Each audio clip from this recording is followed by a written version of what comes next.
সুনাস কিচেনে সকলকে স্বাগত। চলে এলাম আমি আবারও একটা ছোট্ট ব্লগ নিয়ে। তো আজকে আমি রান্না করে দেখাবো, শুধু রান্নার ব্লগটাই নিয়ে চলে এসেছি। তো আমি ভাত বসিয়ে দিয়েছি গ্যাসে, এদিকে চিংড়ি মাছ আনা হয়েছে বাজার থেকে, সেটাকে আমি কেটে নেব। আর ওইদিকে আমার বাগানে নোটে শাক হয়েছিল, বেশ সুন্দর, একদম টাটকা ফ্রেশ নোটে শাক। তো এটাকে আমি ভাজি করব। আর এদিকে আমি শাকটাকে ধুয়ে নিচ্ছি, দেখুন বেশ ভালো করে পরিষ্কার করে জল দিয়ে ধুয়ে নিতে হবে। তো জল দিয়ে ধুয়ে নিলাম ভালো করে, পরিষ্কার করে একদম গামলার মধ্যে চুবিয়ে চুবিয়ে। তো শাকটাকে কিন্তু ভালো করেই ধুতে হয়, যেহেতু এই শাকের মধ্যে অনেক ধুলো ময়লা থাকে। তো শাকটাকে আমি ধুয়ে এবার কুচিয়ে নেব। এই শাকে কিন্তু একদম কোনো সার নেই, একদম অর্গ্যানিক, একদম কি বলবো ওটাকে, বৃষ্টি জল পেয়ে এই শাকটা হয়েছে। একদম আমাদের প্রতিদিন এই বাগানে এই শাকটা, প্রতি বছর এই বাগান, আমাদের বাগানে শাকটা হয়। এদিকে ভাতও ফুটে গেছে, শাকটা কুচোতে কুচোতে ভাতও কমপ্লিট হয়ে গেল আমার রান্না। এবার আমি মাছ ঝরিয়ে নেব। আজকে বেশি কিছু পদের রান্না করবো না, যেহেতু কালকের অনেক পদের রান্না রয়েছে অলরেডি, ফ্রিজে ঢুকানো রয়েছে, সেটাকে গরম করব আর খাবো। আর ভাতটা আমি মাছ ঝরিয়ে নিলাম। এদিকে আমি চিংড়ি মাছটাকেও বেছে নেব। তো চিংড়ি মাছটাকে বেছে নেওয়ার পরে এর মধ্যে মাথার মধ্যে যে ময়লা থাকে সেটাও বের করে দেবো, আর যে শিরাটা থাকে সেটাও আমি বের করে দেবো। চিংড়ি মাছটা আমি বেশিরভাগ হাত দিয়ে ছাড়িয়ে নিই, আমার কাছে ছুরি বা বটি লাগে না। মাথায় যে ময়লার থলিটা আছে সেটা বার করে দিলাম।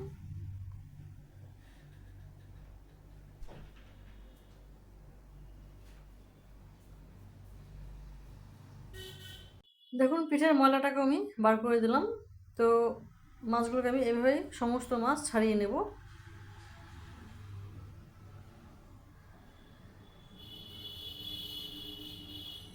তো আপনাদের যদি আমার ভিডিওটা ভালো লাগে অবশ্যই লাইক, শেয়ার ও কমেন্ট করবেন। আমার চিংড়ি মাছ বাছা ধোয়া কমপ্লিট।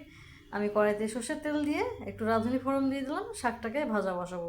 তো রসুন থেতে করে নিয়েছি কিছুটা, রসুনটা আমি ভেজে নেব প্রথমে, একটু হালকা ব্রাউন করে ভেজে নেব। এবার আমি শাকটাকে দিয়ে দেবো। শাকটাকে আমি না ঢেকে হাই হিটে ঝুরু ঝুরু করে ভাজবো। নোটে শাক খেতে কিন্তু বেশ ভালোই লাগে।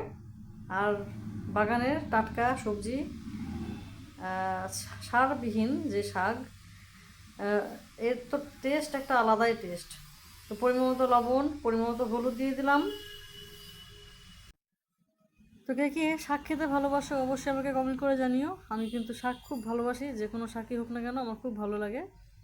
তো আমি দিলাম চেরা কাঁচা লঙ্কা, বেশ ঝাল ঝাল করে হবে, একটু বেশি করেই দিলাম। আর এদিকে আমি শাকটা গ্যাস কমিয়ে দিয়ে একটা নারকেল কুড়িয়ে নিলাম। তো নারকেলটাকে কুড়িয়ে এটা দিয়ে আমি দুধ বানিয়ে নেব। তো উষ্ণ গরম জল দিয়ে দিলাম নারকেল কুড়ার মধ্যে।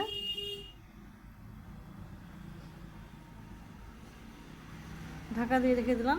শাকটা দেখুন আমার দিকে ভাজা কমপ্লিট হয়ে গেছে, এবার নামিয়ে নেব আমি।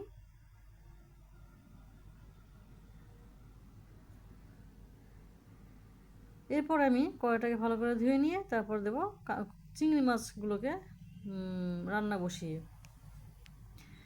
তো দেখুন এইভাবে ঝুড়ো ঝুড়ো করে শাক ভাজা কিন্তু খেতে বেশ ভালোই লাগে। মাছটাকে আমি নিয়ে নিলাম, দিলাম জিরে, ধনে ও শুকনো লঙ্কা একসাথে বাটা পরিমাণ মতো। এই মালাইকারিতে একটু ঝাল কম হলেই ভালো হয়, তাই একটু ঝাল কম দিলাম। তো দিলাম পরিমাণ মতো হলুদ, পরিমাণ মতো লবণ আর সর্ষের তেল। বেশ ভালো করে মেখে নিলাম।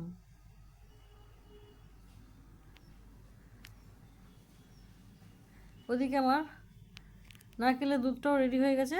জল ঝরিয়ে মানে ছেঁকে নেবো, এটাকে দুধটাকে বার করে নেব। তো ছাঁকনিতে আমি এটাকে বেশ ভালো করে চিপে চিপে দুধটাকে বার করে নিলাম। তো দেখুন কত সুন্দর দুধ বেরিয়েছে নারকেল থেকে।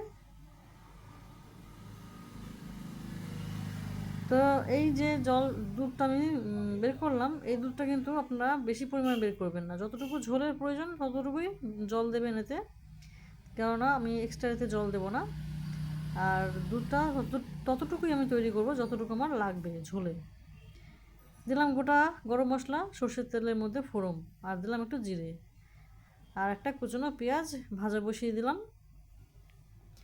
এটাকে বেশ হালকা ব্রাউন করে ভেজে নেব।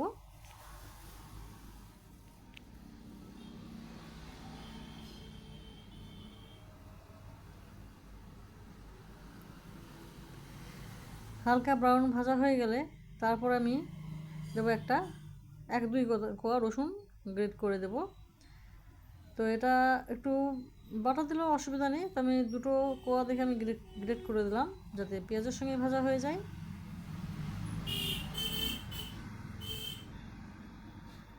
বেশ ভালো করে একটু ভেজে নেব এটাকে। ভাজা হয়ে গেল, দিলাম এবার সেই চিংড়ি মাছ মেখে রাখাটা, মানে মেখে রাখা চিংড়ি মাছটা, এটাকে দিয়ে একটু ভালো করে কষিয়ে নেব।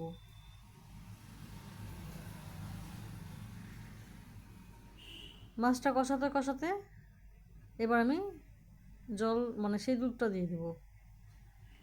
দেখুন আমার যতটুকু ঝোল ততটুকুই দুধ কিন্তু তৈরি করেছি। এবার এটাকে একটু ধিমে আছে জাল দেবো, এতে কী হবে আবার যতটুকু পরিমাণে ঝোল ততটুকুই এসে দাঁড়াবে। ঠিক এরকম থিকনেস থাকবে ঝোলের, তবেই খেতে ভালো লাগবে। তো মাছের যে চিংড়ি মাছের মালাইকারি সেটা আমার কমপ্লিট হয়ে গেল, আমি ঢেলে নিলাম। তো দেখুন কত সুন্দর লাগছে দেখতে, আর খেতে কিন্তু খুব সুন্দর লাগে।